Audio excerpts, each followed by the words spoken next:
ቤተክርስቲያን ያጠፉት ሁሉ ጠፍተዋል ሲሉ ሰማለሁ። ሰማችሁ? ቤተክርስቲያን ያጠፉት ሁሉ ጠፍተዋል። ከጃንሆይ ወዲህ የእግዚአብሔር ስም አይጠራም ነበር። ጵጵስና ሹመቱ ላይ ራሱን ጥያቄ አለ። አልቀበለውም። ሳትወድ በግድ የምትቀበላቸው ነገር ዘመድኩን ያጋለጠው ምስጢር በእግዚአብሔር ጸና የነ ቅዱስ ጳውሎስን የነ ቅዱስ ጴጥሮስን አክብራት ቤተሰቦቻችን ውድ ኦርቶዶክሳውያን እንዴት አላችሁ? እንዴት ቆያችሁ? እንዴት ሰነበታችሁ? ሰላማችሁ ይብዛ። ይሄ መረጃ ጉልበት እንዲኖረው ላይክ በማድረግ ሼር በማድረግ መረጃውን ለመላው ዓለም እንድታዳርሱ በፍጹም ትህትና እንጠይቃለን። ውድና አክብራት ቤተሰቦቻችን እንግዲህ ከዛሬ መረጃችን ከምንመለከተው ጉዳዮች መካከል በቅድሚያ የእንኳን ደስ አለ መልእክት ለማስተላለፍ ወዳለው ለ17 ቀናት ያህል በእስር የነበረው ወንድማችን ዮኒ የሰማዕቷ በሰላም ተፈቷል። ስለማይነገር ስጦታው የእግዚአብሔር ስሙ የተመሰገነ ይሁን። በብዙ መከራዎች በብዙ ጦርነት ውስጥ ቢያልፍም ነገር ግን የቅዱስ ጴጥሮስ የቅዱስ ጳውሎስ በረከት ደርሶኛል፣ ለኔ የሱባኤ ጊዜ የነበረ የማረፊያ ጊዜ የነበረ ሲልም ተናግሯል። መምህራችን ወንድማችን ታላቁ ዮኒ ሰማዕቷ የሱን መልእክት እንከታተላለን፣ አድምጠን እንመለሳለን። እንኳን ለቤት አበቃ ያላችሁ ደስታችሁን በኮሜንት ግለጹልን።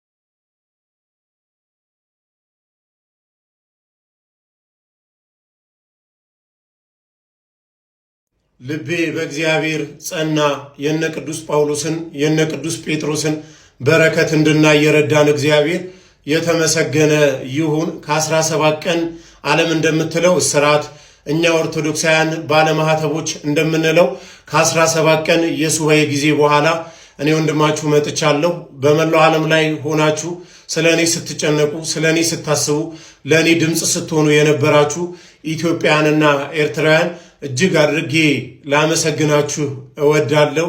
ከልጆቼ ከባለቤቴ ከቤተሰቦቼ ጎን ሆናችሁ የኔም መፈታት ተስፋ ታደርጉ የነበረ በማረሚያ ቤት ጧት ማረሚያ ቤቱ ሲከፈት ማታ ማረሚያ ቤቱ ሲዘጋ ትሄዱ ትመጡ የነበራችሁ የቤተ ክርስቲያን አባቶች በጸሎት ስፍራ መበርታት መጠንከር እያለባችሁ ልጃችንን ሳናይ ልጃችንን ሳናስፈታ ወደ ባታችን ወደ ጸሎት ስፍራችን አንሄድም ብላችሁ የኔን መፈታት ለ17 ቀን ትጠባበቁ የነበረ በመላው ዓለም ላይ ሆናችሁ የነበራችሁ እህት ወንድሞቼ ስለናንተ እግዚአብሔርን አመሰግናለሁ። የነ ቅዱስ ጴጥሮስን የነ ቅዱስ ጳውሎስን በረከት እንዳየረዳኝን እግዚአብሔርን ግን አብዝታችሁ እንድታመሰግኑልኝ እወዳለሁ። እወዳችኋለሁ። በድጋሚ እንኳን ለቤት አበቃ እንላለን ወንድማችን ዮኒ ሰማዕቷ። በቀጣይ አንድ መረጃ ላሰማችሁ ወደድኩኝ። በቅድሚያ ወንድማችን እንግዲህ ፕሮቴስታንት አንድ የቆርቆሮ ሲሰራ የነበረ ቸርች መፍረሱ ይታወሳል እና ይህንን ተከትሎ የታሰሩ የተወሰኑ ያህል ሰዎች ነበሩ። ቦታው ይዞታው ምን እንደሆነ በይበልጥ ተጣርቶ መረጃ ወጥቷል። ይሄ መረጃ አለ። አስቀድሞ ግን ወንድማችን ፈለገ አትናቴዎስ ምን የሚል ንግግር ተናገረ? እንትን አትበሉ፣ አታፍርሱባቸው። ያው እየተመናመነም ስለሚሄድ እኛም ደግሞ በቀጥታ እነሱንም ስለምንኖርስ ይህን ነገር አታድርጉ፣ ካደረጋችሁ ምንም አታድርጉ ታውቃለሁ የሚል እሳቤ አንስቷል። ይሄን አስደምጣችኋለሁ። ኋላ ግን ይሄ ጉዳይ እንዴት ነው ማለት መረጃዎች አሉ፣ የቪዲዮ ጥንክሮች አሉ፣ ማስረጃዎች አሉ። ቦታው የይዞታው ጉዳይ እንዴት ነው? ዝም ብለው ተነስተው ነው ያፈረሱት ወይስ አይደለም የሚለው በህግ የተያዘም ጉዳይ ስለነበረ እሱን ላስደምጣቸው እንደተከታተል እንመለሳለን። የኔ ተወዳጆች እንዴት አላችሁ? ይሄ መልእክት ለብዙዎች እንዲደርስ በደንብ ኮፒ ሊንክ፣ ሼር እና ሪፖስት አድርጉልኝ። ከሰሞኑ የተለያዩ ሚዲያዎች ላይ የፕሮቴስታንቶችን አዳራሽ ያፈረሱ ሰዎች ለህግ እንደቀረቡ ተመለከትኩኝ። እንዲህ አይነቱ ጉዳይ ትክክል ነው ብዬ አላምንም። ነገር ግን እባካችሁ የፕሮቴስታንቶችን አዳራሽ አታፍርሱ። ምክንያቱም በአውሮፓም በሰሜን አሜሪካም በተለያዩ ቦታዎች ላይ ያሉ የእነሱን ጥንታዊ የሆኑ አዳራሾች እየገዛን ያለ ነው። ወደፊትም ደግሞ አማኙ ተመናምኖ መግዛታችን ስለማይቀር እባካችሁን አታፍርሱ። እነዚህ ከኋላ የምትመለከቷቸው ሰዎች ትላንትና ማምሻውን አካባቢ በቁጥጥር ስር ውለዋል፣ ወይም ደግሞ የአዲስ አበባ ፖሊስ በቁጥጥር ስር አውሏቸዋል። ለምን በቁጥጥር ስር አዋላቸው የምታውቁት ጉዳይ ነው። በዛ ጉዳይ ትላንት ጠዋት አካባቢ ቪዲዮ ሰርቼ ነበር። የቪዲዮውም ይዘት ምንድን ነው? ያደረጉት ነገር ትክክል አለመሆኑን፣ አጥር ማፍረስና ወንበሮችን መሰባበር ትክክል አለመሆኑን የሚገልጽ ቪዲዮ ሰርቼ ነበር። አሁን ከደረሱኝ መረጃዎች አንጻር ደግሞ ቦታው በጋራ መኖሪያ ቤቱ ወይም ደግሞ በኮንዶሚኒየሙ ይዞታ ስር እንደሚገኝ የሚገልጹ የተለያዩ ደብዳቤዎች ተልከውልኛል፣ እንደምትመለከቱት ማለት ነው። ቦታው በቤተ ክርስቲያኗና በኮንዶሚኒየሙ ነዋሪዎች መካከል የፍርድ ቤት ክርክር ያለበትና እስካሁንም እልባት ያላገኘ ፕላስ ደግሞ በእግድ ውስጥ የሚገኝ ቦታ ከመሆኑ አንጻር ግንባታ ማስፋፋት ራሱ እዛ ቦታ ላይ ህገወጥ አልነበረም ወይ? ፖሊስ ቀድሞ በቁጥጥር ስር ማዋል የነበረበት እነዚህን ሰዎች ነው ወይስ ግንባታውን የገነባውን አካል ነው በቁጥጥር ስር ማዋል የነበረበት? እንደምንመለከተው የለሚ ኩራ ክፍለ ከተማ ወረዳ 3 የመሬት ማኔጅመንት መስሪያ ቤት ለፍርድ ቤቱ ቦታው የኮንዶሚኒየሙ ይዞታ እንደሆነ በዚህ መልኩ በደብዳቤ ያሳውቋል። ፕላስ የአዲስ አበባ ከተማ የመሬት ማኔጅመንት ባለስልጣን ራሱ በዚህ መልኩ ለፍርድ ቤቱ ደብዳቤ ጽፏል። በተጨማሪ ደግሞ የቤቶች ልማት ኮርፖሬሽንም በዚህ መልኩ ለፍርድ ቤቱ ቦታው በኮንዶሚኒየሙ ይዞታ ስር እንደሚገኝ በደብዳቤ ያሳውቋል። አንድ ቦታው በክርክር ውስጥ እያለ የግንባታ ማስፋፊያ ማድረግ ተገቢ ነበር ወይ? የአዲስ አበባ ፖሊስ ኮሚሽንም መጀመሪያ በቁጥጥር ስር ማዋል የነበረበት እዚህ ቦታ ላይ የግንባታ ማስፋፊያ ሲያደርጉ የነበሩትን አካላት መሆን አልነበረበትም ወይ? ሰዎቹ ያደረጉት ድርጊት ከህግም አንጻር ከሃይማኖትም አንጻር ተገቢ ነው ልል አይደለም፣ ተገቢ አይደለም። ግን የአዲስ አበባ ፖሊስ ኮሚሽን ቀድሞ መስራት ያለበትን ነገር አልሰራም። አንድ ህጋዊ ሰውነት ያለው ቦታው ላይ ማረጋገጫና ሰነድ ያላቸው አካላት ናቸው። እነዚህ ሰዎች ህጋዊ አካላት ናቸው። የቦታውም ኃላፊ እነሱ ናቸው። ቦታውም የሚመለከተው እነሱን ነው። በኮንዶሚኒየሙ ዙሪያ ኦር ደግሞ በኮንዶሚኒየሙ ሳይት ውስጥ ያለ መሬት በኮንዶሚኒየሙ ይዞታ ስር ከተካለለ የኮንዶሚኒየሙ ነዋሪዎች በጋራ ለፈለጉት ዓላማ የማዋል መብት አላቸው። ያንን መብት ተጋፍቶ እዛ ጋር ገብቶ ማንም ግንባታ መገንባትና ያንን መሬት የመውሰድ መብት የለውም። መጀመሪያ ለእነዚህ ሰዎች ይህንን መብት ማስከበር አይቀድምም ነበር ወይ?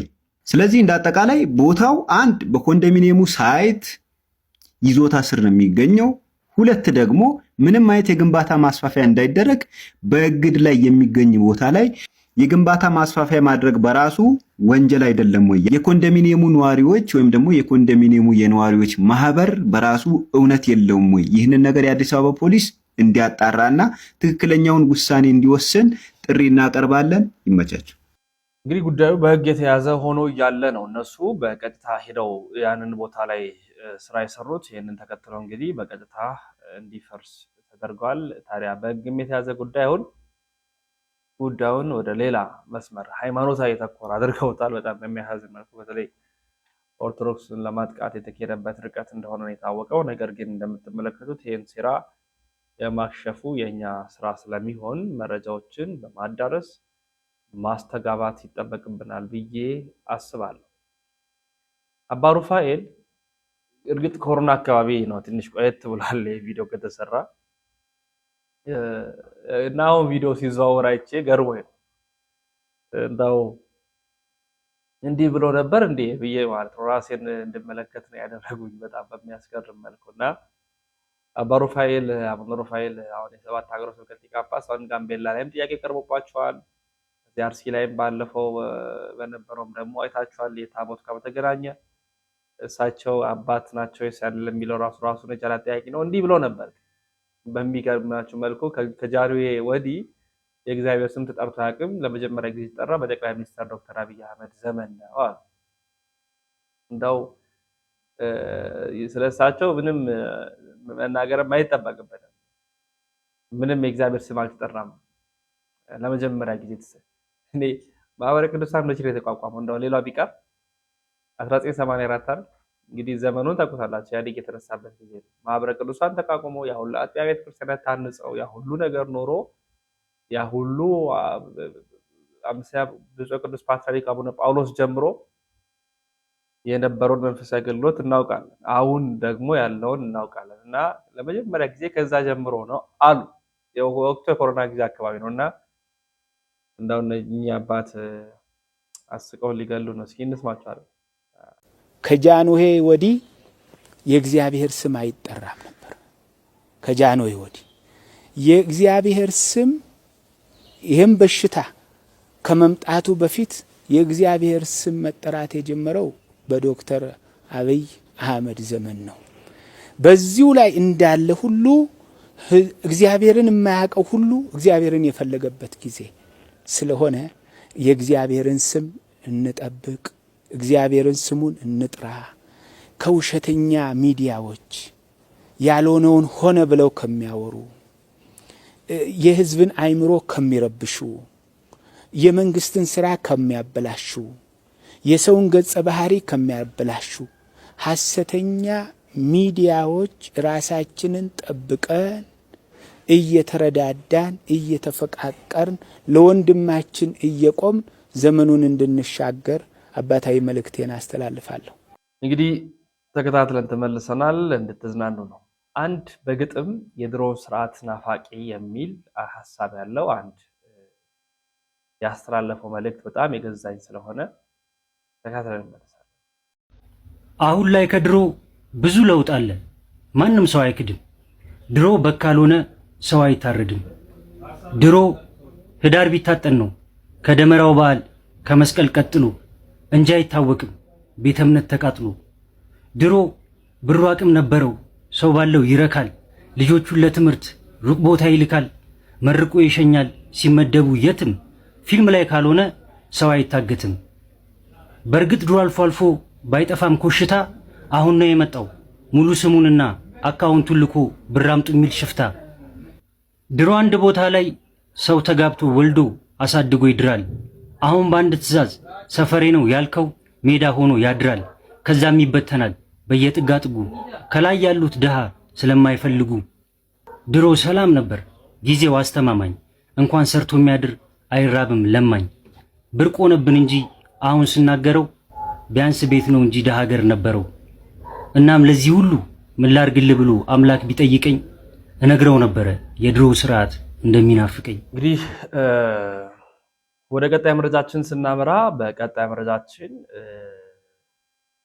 የምንከታተለው የምናደምጥ የምወደው ስለዚህ የቃሪያ እምነት፣ የቅቤ እምነት ምናምን እምነት እያሉ አሁን መጥተዋል። እንግዲህ ምን በቃ ቤተ ክህነቱም ሲዳከም እዚህ ጋር የማር እምነት፣ የቅቤ እምነት፣ የቃሪያ እምነት፣ የምናምን እምነት፣ የዳቦ እምነት ምናምን አሁን ይቀጥላል። አሁን የሽንኩርት የዘይቱም የጊዜ ጉዳይ አይቀርም።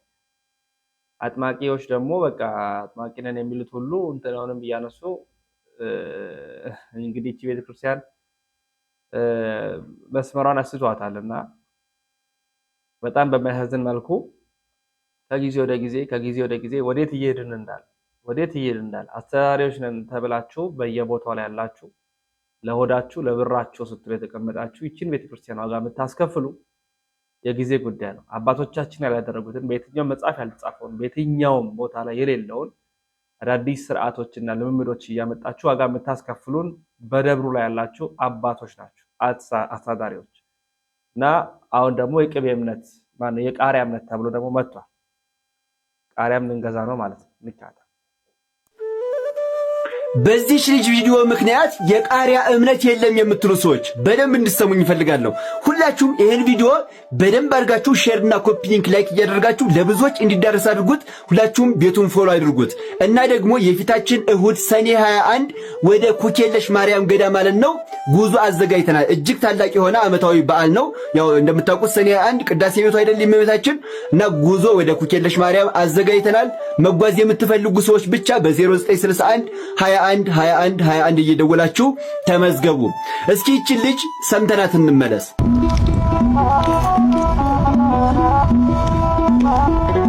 ይሄ የምታዩት ቃሪያ የቲክቶክ ወይም የላይቭ ቅጣት አይደለም፣ የሰማዕቱ የሚናስ እምነት ነው። እኔ የምለው ግን ወዴት እየሄድን ነው ጎበዝ? ቆይ የቅቤው እምነት የበሶ እምነት በሱ እግዚኦ እግዚኦ ብለን ሳናበቃ ጭራሽ ደግሞ የቃሪያ እምነት ይዛችሁ መጣችሁ፣ ለዚያውም በታላቁ ሰማዕት በቅዱስ ሚናስ ስም።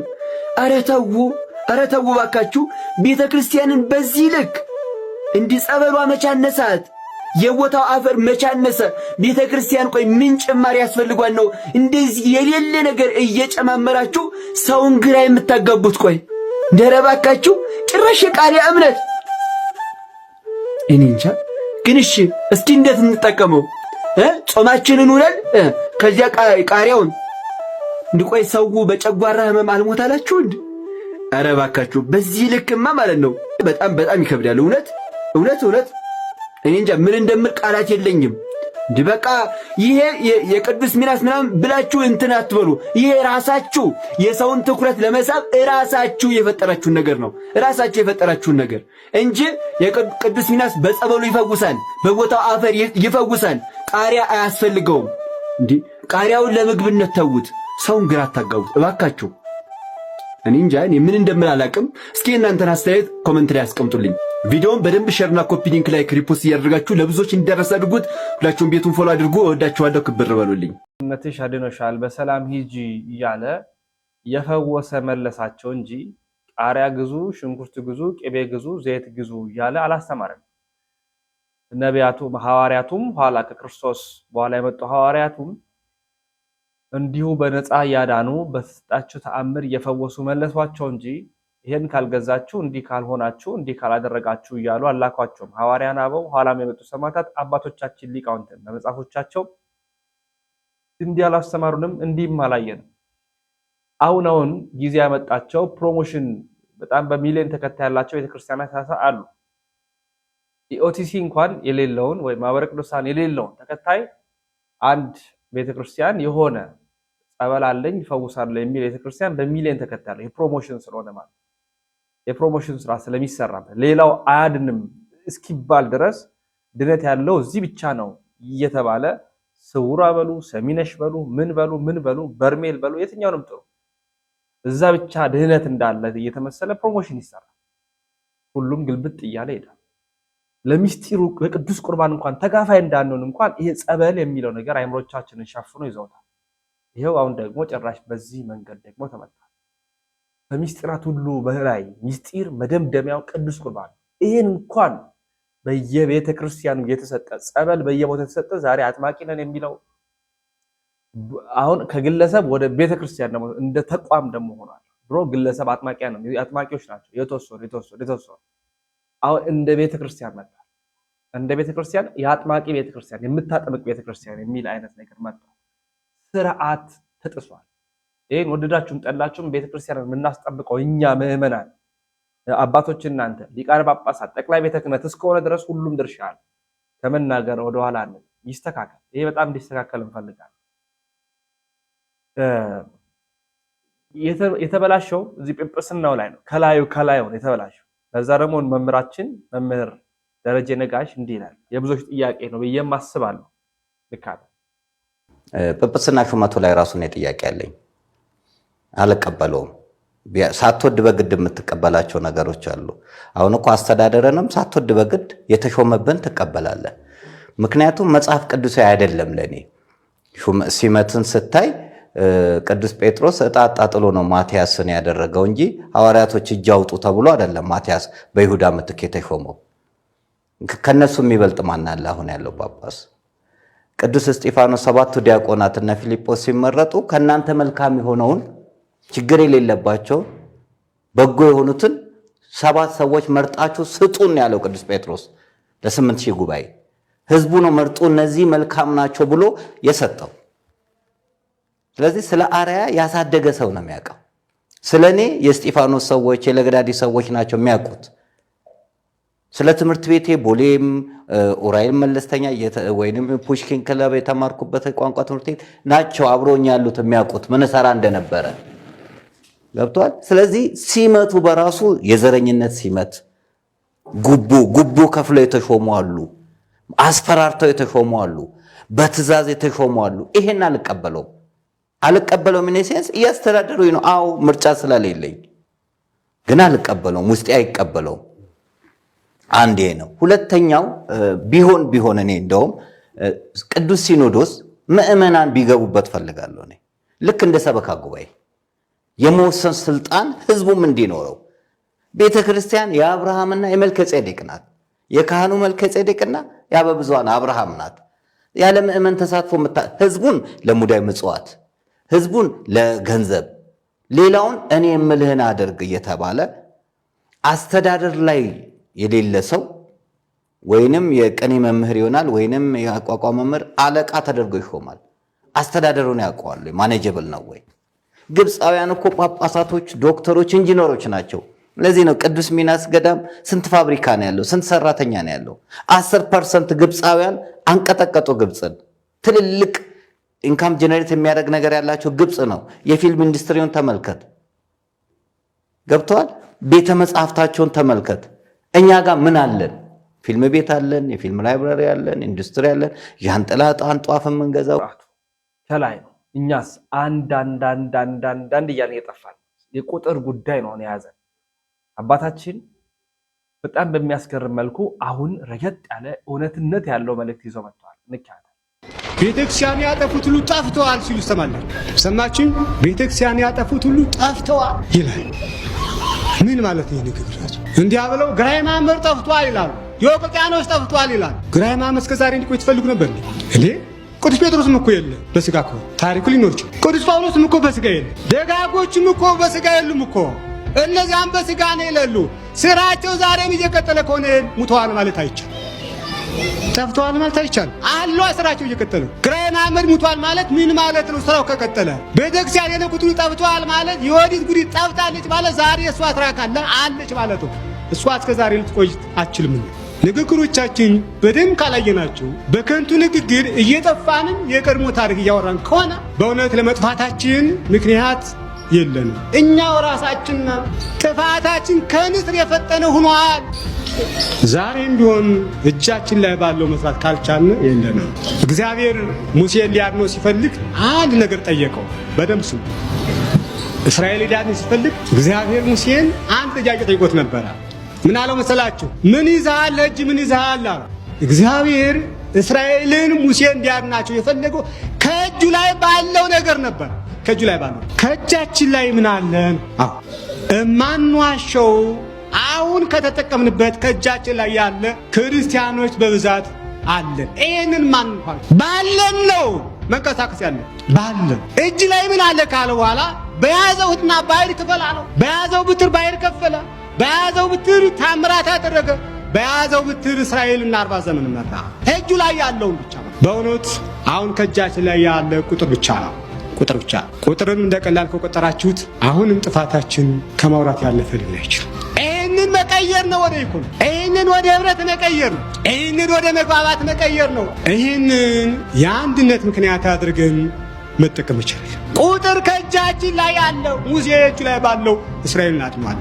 ከጥቂት ጊዜ በኋላ ግን ከእጃችን ላይ በሌለ ነገር ማውራት ይሆናል። አሁን ብዙ ነገሮችን እኮ ከእጃችን ያጣናቸዋል። አስታውሷቸው። ስንት ነገሮችን አጠናል ብንባል ብዙ ነገሮችን አጠናል። አሁን ስለነዚያ ማውራት ጊዜው ላይ ሆነ ይችላል። ቢያንስ እንኳ ዛሬ ማውራት የምንችለው ከእጃችን ላይ ያለው ቁጥር አለ። እሱን እንጠቀምበት። እሱን ሰው መጀመሪያ ሀብቱን ነው መውጣት። ሰው መጀመሪያ ሀብቱን ነው መጠቀም ያለው። በጋራ ተሰብስቦ ወደ እግዚአብሔር በጋራ ተሰብስቦ ራስን መመልከትና ራስን መረዳዳት ይጠይቃል። መተባበር ይጠይቃል። ቅድም እንዳልኳችሁ አንዱ ወድቆ ሌላው ተሳልቆ የሚያልፍበት መንገድ መሆን የለበትም። አንዱ እየተራበ አንዱ እያከማቸ እያደለበ፣ አንዱ ሲራብ አንዱ ሲያደል ማየት የለብን። ስለዚህ እንዲህ አይነት ነገሮችን ወደ ራሳችን መመለስና መመልከት መቻል አለብን። ቤተ ክርስቲያን ያጠፉ ሁሉ ጠፍተዋል ሲባል እንሰማለን። ነገር ግን እኮ እስካሁን ማን ነው እንዲኖር እንኳን የሚታወቅ? ሁሉም እኮ ይጠፋል በጊዜው። አጥፍቶ ነው ግን የጠፋው። ቅዱስ ጴጥሮስም እኮ በስጋ ካየናቸው የሉ፣ ቅዱስ ጳውሎስ የሉ፣ እነሱም የሉ። አሁን ይሄ ጉዳይ እኛን ሊይዘን አይገባም። ጠፍቷል ጠፍቷል የሚባል ነገር ውስጥ መግባት የለብንም። በጣም መስመር እየሳትን እንዳይሆን ማለት ነው። አሁን መስራት አለብን፣ ቁጥሩን መጠቀም አለብን። 67 ሚሊዮን በላይ ነን አሁነን። ነገር ግን ይሄ የረባ በዲያስፖራም ያለው እዚህም ያለው ውስጥም ያለው አንድ ሆኖ ስራ መስራት አለበት የሚል እምነት አለኝ። በቀጣይ እንድናደምጥ የምወደው ዶክተር ዮናስ ዘውዴ እኔም ፕሮቴስታንት ብሆንም እናቴ ኦርቶዶክስ ናት፣ ልቤ ከኦርቶዶክስ ቤተክርስቲያን ጋር ነው ይላል። ልቤ ያለው ልክ እንደ ጉንዳኗ ነው። ይህን ታሪክ በደንብ መናገር ፈልጋለሁ። በተለይ ከኢትዮጵያ ኦርቶዶክስ ጋር በተገናኘ ነገር በደንብ አጽንኦት ሰጥቼ መናገር የምፈልገው አንድ ቤት እየተቃጠለ ጉንዳኖች እየሄዱ ነበር እና መንገድ ላይ ተገናኙ ከሌሎች እንስሳት ጋር። ወዴት እየሄዳችሁ ነው? የአከሌ ቤት ተቃጥሎ እየሄድን ነው ወደዛ። እና ምን ይዛችኋል? እሳቱን ማጥፊያ ኬሚካል ነገር ይዛችኋል፣ ውሃ ነገር ይዛችኋል፣ አፈር ነገር ይዛችኋል፣ ቅጠል ነገር ይዛችኋል፣ የሆነ የሚረጭ ነገር የሆነ ነገር እንትን እሳቱን የሚያጠፋ ነገር ምን አላችሁ ምናምን ተብለው ተጠየቁ እና ጉንዳኖቹ የመለሱት መልስ ነው ልቤን የሚነካው።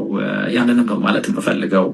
አይ ምንም አልያዝንም፣ ነገር ግን በመጨረሻ ግን ስንጠየቅ ከተቃጠለው ቤት ጋር ልባችን እንደነበረ እንዲያውቁልን ስለምንፈልግ ነው እንጂ ምንም የለንም አሉና እንደሱ ነው። ምንም ማድረግ ላልችል እችላለሁ፣ ግን ልቤ ከቤተክርስቲያኗ እና ከምዕመኗ ጋር እንዳለ እኔም በዚሁ አጋጣሚ መግለጽ እፈልጋለሁ ማለት ነው። ያመኛል በኢትዮጵያ ኦርቶዶክስ ቤተክርስቲያን ላይ በሚሆነው ነገር ላይ። ምክንያቱም እኔ እናቴ የኢትዮጵያ ኦርቶዶክስ እምነት ተከታይ ናት። እሷ ላይ የሚሆነው ነገር ነው ሌሎቹ ምዕመኖቹ ጋር የሚሆነው ብዬ ነው የማስበው እና እሱን ማውገዝ አለብኝ ብዬ ነው የማስበው።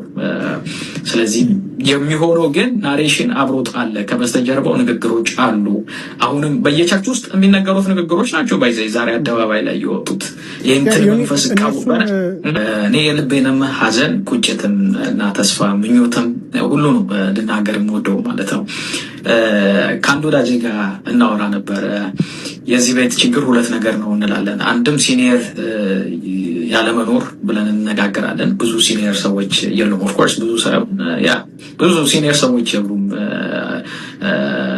ስለዚህ ሲኒየር ደግሞ ብዙ ነገር ነው። የእድሜ ቆይታ ብቻ ሳይሆን ኤክስፒሪየንስ አለ፣ ኖሌጅ አለ፣ በጣም ብዙ ነገሮች አሉና ያንን ቤት ሊያቆም የሚችል ሀገርን ደግሞ በተለይ ሊያቆም ሊመራ ሊያስተዳድር የሚችለው እንግዲህ ረጅም ነው፣ ግን በተወሰነ መንገድ እንድንሰማው ነው ይሄንን ያቀረብኩላችሁ።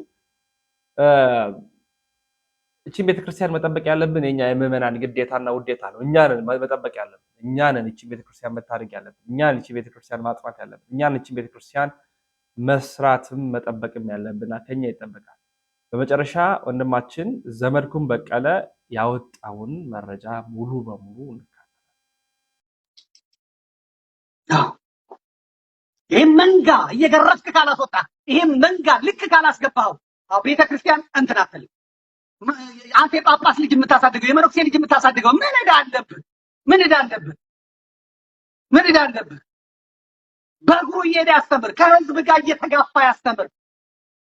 ወንጌላውያኑማ የግብፅ መነኮሳት የግብፅ አባቶች አውሮፕላን ቢገዛላቸው ያምራል፣ ያስተምራሉ፣ ህዝብ ይቀንሳሉ፣ ህዝብ ይቀሰቅሳሉ፣ ያስተምራሉ፣ የተቸገረ ይረዳሉ፣ ያዘነ ያረጋጋሉ። አንድ ካህን ሲገደል ፓትርያርኩ ገዳም ይገባል፣ የግብፅ መንግስት ሄዶ ይለምነዋል። እኛ ጋር 1,000 ሚሊዮን ኦርቶዶክሳውያን ታርደው ዝም በል ይላል። አራጁ ቤተ ክህነት ነው ያለው፣ ገዳዩ ቤተ ክህነት ነው ያለው።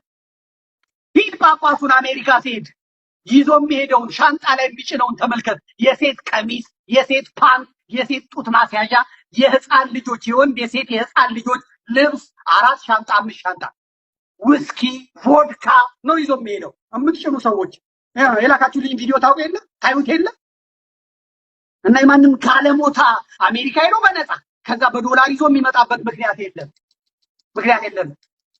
ምዕመናን የጳጳስ የመነኩሴ ልጅ የሚያሳድጉበት ምክንያት የለም።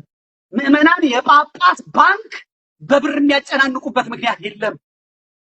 ገዳማውያን እየተፈቱ ነው፣ እየተራቡ ነው፣ እየተጠሙ ነው። መነኮሳት እየተራቡ ነው። ንዋያተ ቅድሳት ጠፍቷል። የሚቀድስ ማስቀደሻ ዘቢብ ዕጣን ጠፍቷል። አንድ ጳጳስ ባንክ ቡክ ውስጥ በዘመዱ በእህቱ በወንድሙ በረዱ ስም የሚቀመጥበት ምክንያት የለም። አንድ ጳጳስ ለ4 ወንዶች 4 ቤት የሚገዛው ወንዶቹ ምንድን ናቸው? እንዲሁ ሌላው ይቀር ለሹፌሩ፣ ለጠባቂው፣ ለአራት ሰዎች ለወንድ የሚገዛው ምን ስለሆነ ነው? ምን ስለሆነ ነው? አንድ ጳጳስ ለወንድ የሚገዛው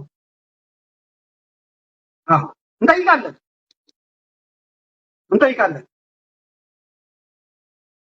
ህዝባዊ መንግስት ይቋቋም፣ ፍትህ ስትቋቋም መጀመሪያ የሚወረሰው የጳጳስ የመነኩሴ በባንክ የተቀመጠ የተጨናነቀ ገንዘብ ነው። ቤተክርስቲያኗን በድድ ያስቀሩ እነሱ ናቸው። እግዚአብሔር ደግሞ አያስበላቸውም። እያንዳንዱ በመርፌ ነው ያለው፣ በኪኒን ነው ያለው፣ በሰቀቀን ነው ያለው። ሐኪም ነጭ አትብላ፣ ስንዴ አትብላ፣ እንደዚህ አታድርግ ብሎ ታየዋለህ፣ አትበላውም። ትመለከተዋለህ፣ አትበላውም። የአረብ ሐኪም ቤት፣ የታይላንድ ሐኪም ቤት፣ የደቡብ አፍሪካ ሐኪም ቤት ይበላዋል ያንተን ገንዘብ። እንዳየኸው ትሞታለህ፣ አትበላውም።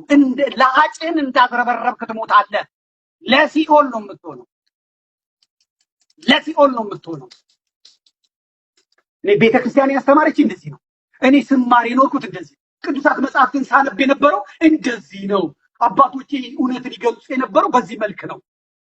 አዎ ሐዋርያቱ ወንጌሉን ይገልጹ የነበረው በእንደዚህ መልክ ነው።